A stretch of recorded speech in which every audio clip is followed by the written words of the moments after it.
Hi, my name is Tamara Perez, and I'm a founding member of our group, Project ABA Rights. And I wanted to kind of share my story on how this whole group got started, and in hopes that perhaps my story could help others along their journey. And I think that starts back with, day one of your child getting diagnosed. So for me, my son is 10 years old now, but he was diagnosed right before his third birthday. I remember it clearly, May 17th, 2017. And I can go right back to that day and those feelings. And I think as a special needs parent, whether you're experiencing that today, or if you experienced that, 5 months ago or 5 years ago, you can just go right back to that moment in time and remember all of those raw emotions, that you feel when you get that diagnosis officially.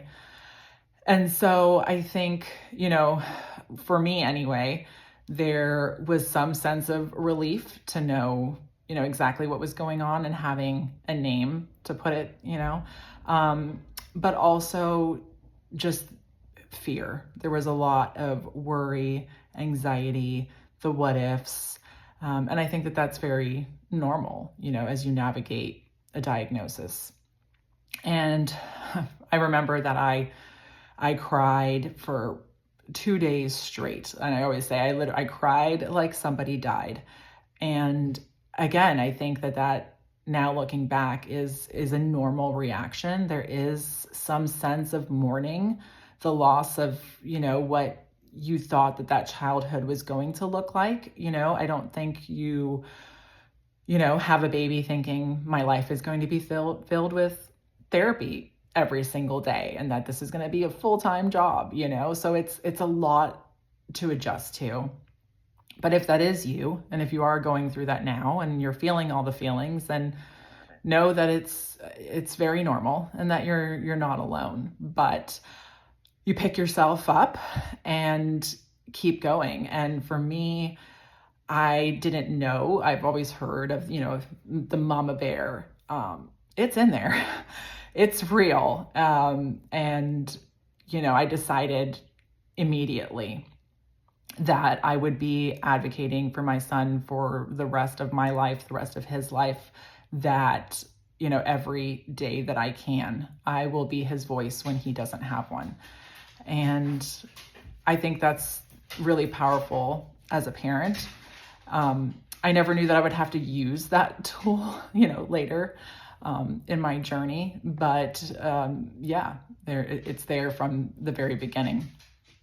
And so for us, when, Grayson was diagnosed, they said, you need 30-40 hours of ABA, intensive ABA therapy, and again, for a 3-year-old, just not even being in preschool sounded like a lot.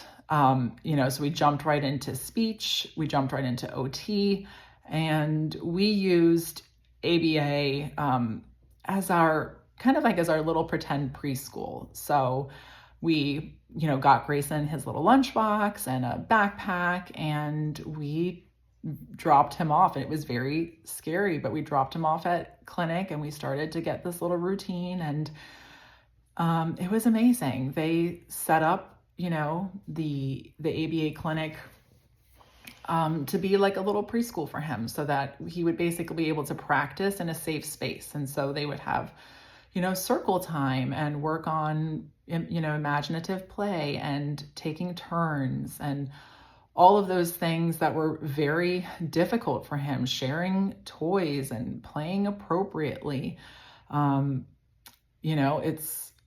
It's a lot that he needed to work on, and he was able to do that in that setting as a practice. And then for us, from there, we ended up having ABA go into preschool with him full time, 5 days a week. And they went with him to this little school that I love so much, so dear to my heart. But it was a tiny little preschool, 7 kids in the class, one little hallway. And he was exactly where he was meant to be. It was the absolute perfect fit. They welcomed ABA. They welcomed all of his, outside therapies. And then at the same time, we were going to therapy after preschool. Again, it's a full-time job. And for us, we decided to repeat VPK or preschool for his fourth year. And it was the best decision, I still say to this day, that we've ever done for him. And then during COVID, of course, the shutdown, we had to stop all therapy. We stopped everything. We stopped speech, we stopped OT, we stopped, there was no more ABA. We couldn't be around anybody, no family, no friends. So it was just us in our little bubble at home, like it was for most. And then when it was finally safe to kind of start bringing in, people back into our house, the very first person that we brought back into our house was my son's RBT. Before grandparents, before, other family members, the very first person that we let back into our house was my son's RBT, who was, basically family even at that point. But that's, how much we knew he needed it, Thankfully for us, we didn't have a lot of setbacks during COVID, but I know that that's not the case for many, especially on the spectrum, especially with therapies, especially ending ABA. I know that was a really hard struggle for very many families, and we were fortunate. And Grayson kind of just picked right back up where he left off, and so we had her, in our house. And then from there, we had to transition, during a very scary time, again, wearing masks on your face all day, from a kid who previously was not able to wear a hat or sunglasses or anything, like that, where ABA was able to help him and kind of desensitize him to a lot of that, including helping him wear a face mask, which, obviously kept him safe, for the entire kindergarten year and even some into first. And ABA even helped with that. And so we had to make that transition from this one tiny little preschool hallway with 7 kids in a class to his new elementary school that is a campus that has 700 or 800 kids. And as a special needs mom, I was absolutely terrified that this sweet little guy who was delayed in communication, that's not going to self-advocate at that point, who isn't going to ask for help or be able to say that he's lost, or all the things. And I was so terrified, like, is he going to get bullied? Is he going to have friends? How is this all going to look? It's just such a big change for Grayson, but for myself as well. And so he ends up going to this neighborhood elementary school, and I went in to go meet the principal. And at the time I'd heard, ABA it's up to the principal. So you just go, you ask, and it's a yes or a no, and it is completely up to them. Whether your child gets services and the help that they need, it's up to that one person if they feel like being collaborative or not. And so I went in to meet the principal at the time. And I was so nervous. I knew how much my son needed this therapy in order to be successful, in order to thrive, and in order to have a chance, a shot at an education. He needed ABA by his side so that, he could get through his just day to day at that point. And went into the principal's office, and without ever meeting Grayson, knowing nothing about him, she was so warm and welcoming. She starts crying and says that, the special needs kids in the school are like her heartbeat. And she was just so emotional about it. And she said, whatever Grayson needs, he's going to have. And I'm not going to stand in the way of that. And if he needs ABA therapy, then that's what he's going to get. And she, again, without knowing him or anything, or knowing me, approved ABA. So we started kindergarten 5 days a week, full time, to get him the help and the support that he really, really needed. And all my worries started to kind of ease over time, and he started to thrive. And as a mom, it was absolutely priceless. It still is. It's still a journey, of course, that we're that we're going through. ABA helped in so many ways. So let's say starting in kindergarten, asking to play with friends. He didn't know how to do that appropriately. So, she would, our RBT would go with Grayson onto the playground, and she would help him ask friends to play with him, and make sure that he wasn't left on the sidelines and that he was included. And, from there, learning how to, sit appropriately, and to, what it looks like to actually listen and pay attention, and all of these things that we have to teach, our kids that most typical parents wouldn't even think about. How to raise your hand when you want to say something, how to speak in front of your peers. And for us, it's just, he's blossomed over the years. And my fear of Grayson being bullied or having no friends, it's been completely the opposite. He is, again, exactly where he is meant to be. And he's thriving. He has not one, as I say, not one, but 6 or 7 best friends. He has been fortunate enough to have those same friends move up with him from kindergarten, 1st, 2nd, 3rd, and now 4th, so that every single school year he doesn't have to start again. He doesn't have to start over. He has that friend circle with him. And so he gets to start each school year, confidently, and also knowing that he's loved and safe and included. And I attribute so much of that to ABA. She was able to help Grayson cultivate meaningful friendships over these years that he's been able to keep. And these kids love him fiercely, will protect him fiercely. We have had not a single incident. We've had no bullying. He has no anxiety going to school. It's all of my worries were basically for nothing because ABA was there by his side during some of his most anxiety-filled moments, helping him through any obstacles that came his way. Having, his RBT by his side to help him, to guide him in a natural and organic way as something is occurring, it's priceless. And my husband is a school teacher. I love our school teachers. They do so much for our kids. It's just not possible in a public school to have 18, 20, 24, 27, whatever, how many kids you have in your class, and to be able to provide any form of one-on-one instruction the way that like my son needs it. It's just not possible. It's not possible. And it's not because the teachers don't want to. There's a lot of kids, and and many times it's not just Grayson in the class who needs help, and he's not the only kid on the spectrum or without behavior issues. And there's a lot going on. And I think teachers have found it to be, it alleviates a lot for them. And again, as a teacher, I can completely see that your classroom is your safe space. That's your little home away from home.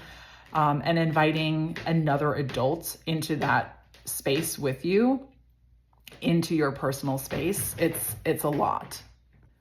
But over time, as soon as starting with our kindergarten teacher, as soon as she could see how much the RBT was helping, how much my son was growing and improving, and how much she was able to just, kind of form that, inclusive connection and environment, it was priceless. And from there, it's been, ABA has been welcome year after year, because kindergarten tells first tells second tells third. And very quickly it becomes a positive thing for not only for my son, but for his peers and for the teacher. And for the school overall. So for us, again, I attribute so much of Grayson's success to having ABA with him, especially in school and in his classroom.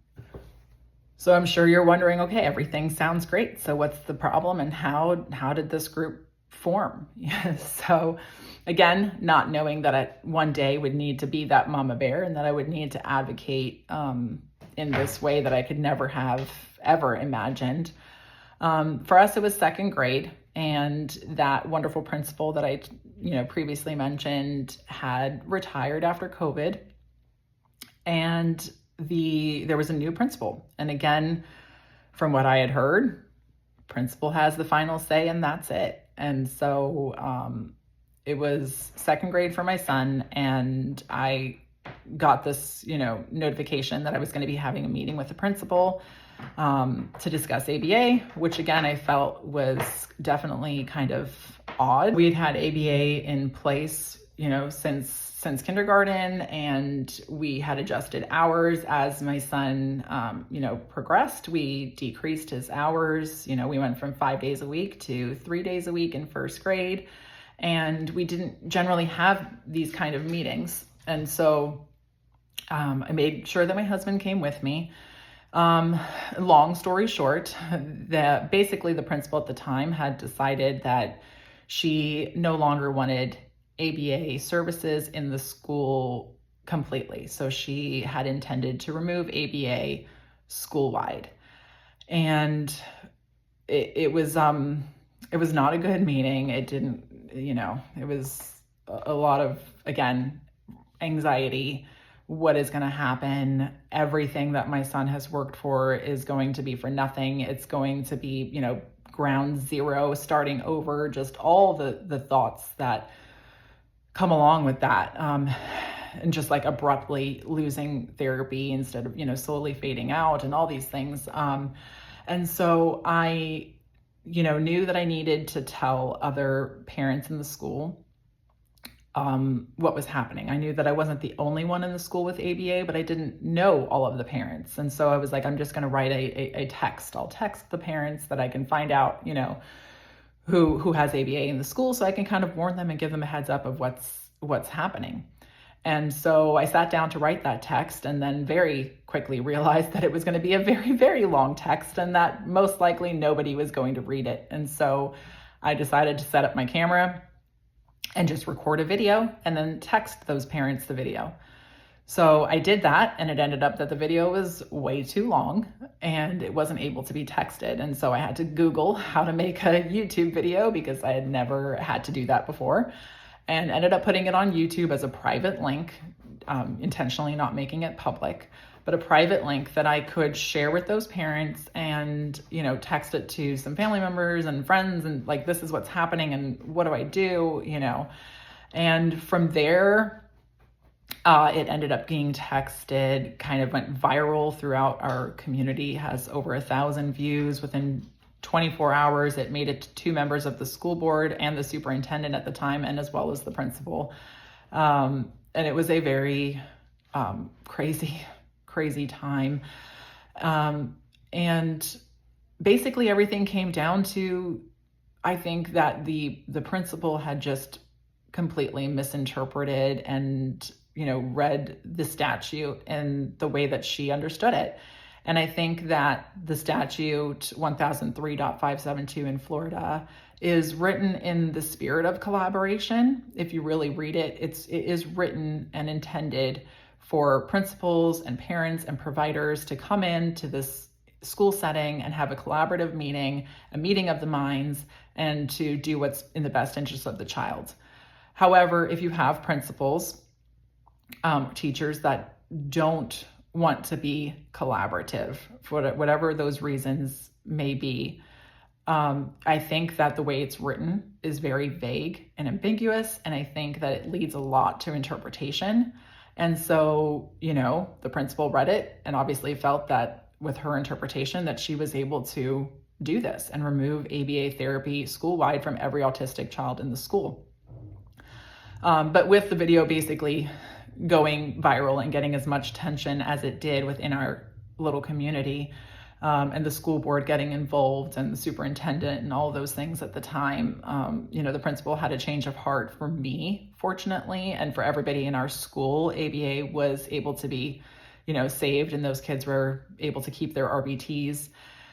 And since then, we've had a lot of providers coming in and a lot of our kids within our school getting the help that they need. So that has been, something really positive that's come out of that situation.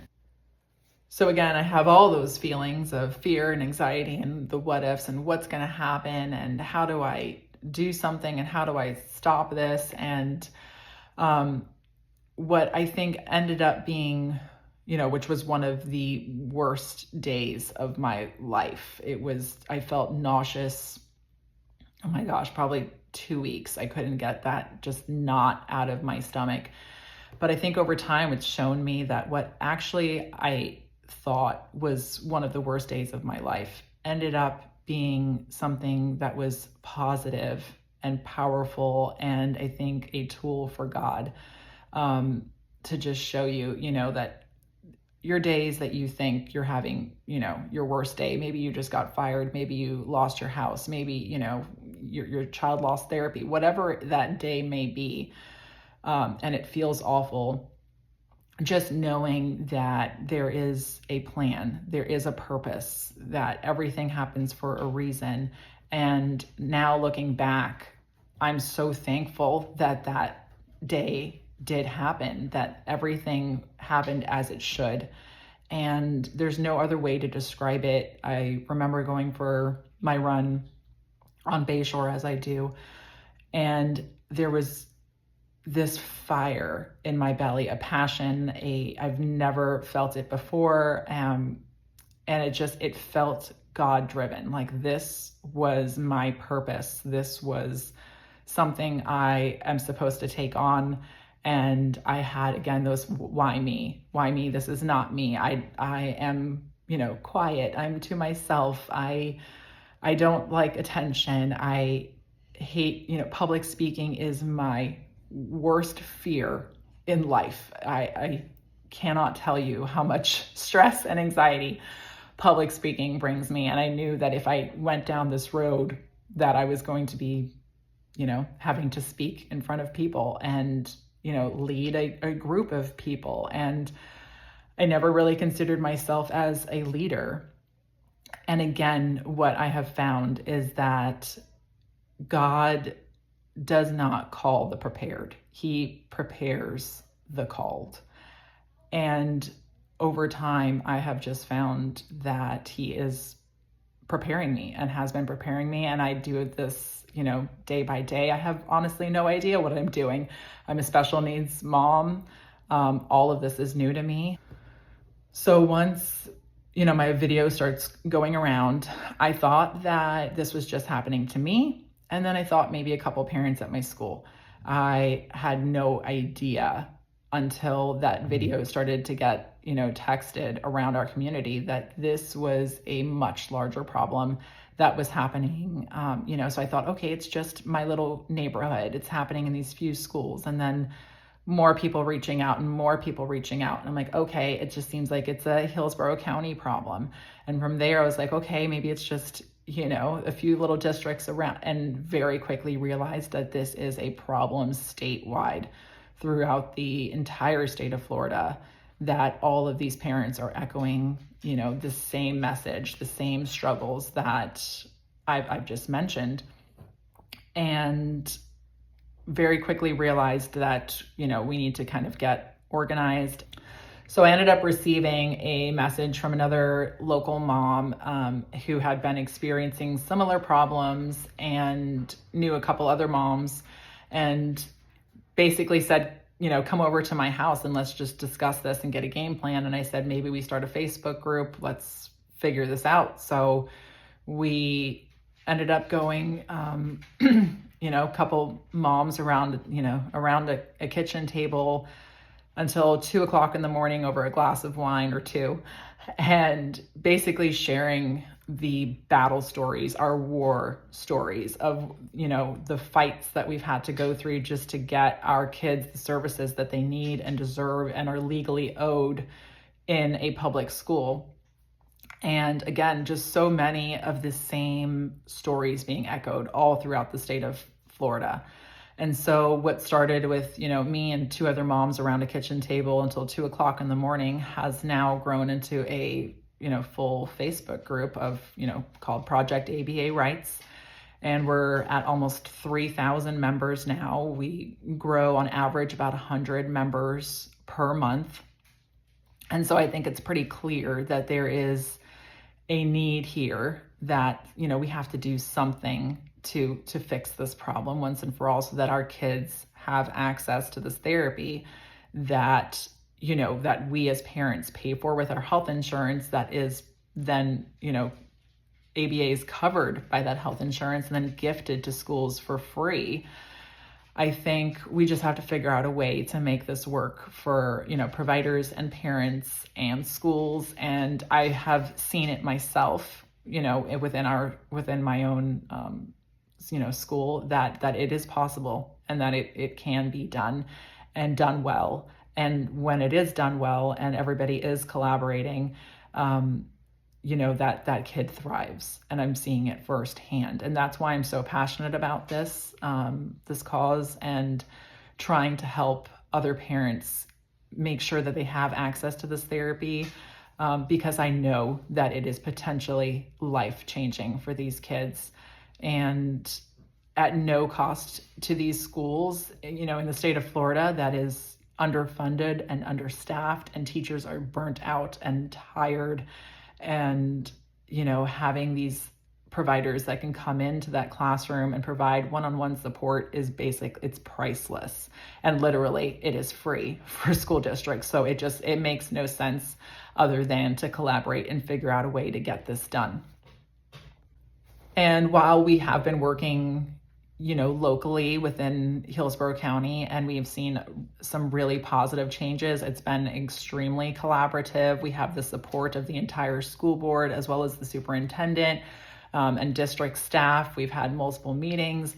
We've been able to update, the verbiage within in the PIP agreement, make positive changes to insurance, and finally having the PIP agreement say that these providers can be in the school classroom is absolutely vital. And so again, on the local level, I think we've seen some pretty amazing improvements. I think we can always continue to improve that.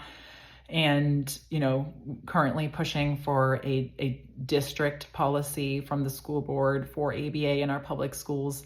But larger than that, again, just knowing that this is a much bigger problem, is advocating at the state level. And so I have been, speaking with a lot of state representatives and senators, and just pushing for a simple amendment to the statute. I think just a couple, edits and changes in the verbiage can go a long way. And I think if we can get that done, we can really help so many kids on the spectrum throughout the state of Florida, to help them achieve this goal and have ABA with them appropriately. And again, it's a spectrum, so it's going to look different for every student, but as long as it is appropriate and decisions are being made collaboratively and data-based and within the best interest of the child, I think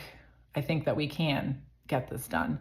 And for me, again, fortunately, I did not lose services for my son. The principal and I have since, forgiven each other and have moved on. Everything's fine and going well at school, which is great. But for me, very quickly, it became much bigger than me, much bigger than even just my son. And the reason that I advocate, the reason I have the Facebook group and, now a website and everything, is because it's about those who will come behind us. Parents should not have to fight for equal access to education. And if I can help in some small way, that's what I intend to do. Again, I feel even though I've been very outside of my comfort zone, speaking, publicly, delegation meetings and school board meetings and conferences and making videos, all outside of my comfort zone, but knowing that it's much bigger than me. And I think from day one, that's what it's been about. This is not about just me. This is not, just about my son. This has been a group effort, a grassroots effort from day one. None of this would be possible without the members of Project ABA Rights coming together, being by my side, speaking with me at school board meetings, coming to district meetings, being in, chat groups and on Zoom calls and putting our heads together and writing, policy and what we think it should look like. And none of that is possible with just me alone. So it has been a group effort. I've made some amazing friends already through this journey. And again, one I didn't expect I would ever be on, one I never planned on, but here we are. And so we are determined to see change. And I'm thankful for every single member of the group. We are, again, I think, a force to be reckoned with. And together over time, I think we can do this. And I think we can really make some long-lasting positive changes for ABA within our state of Florida and maybe even beyond. That we are pretty powerful as a group. And I think that we are going to see a lot of positive change in the future if we just work together. So again, thanks for listening. This is my story, and I hope that I can help in any way.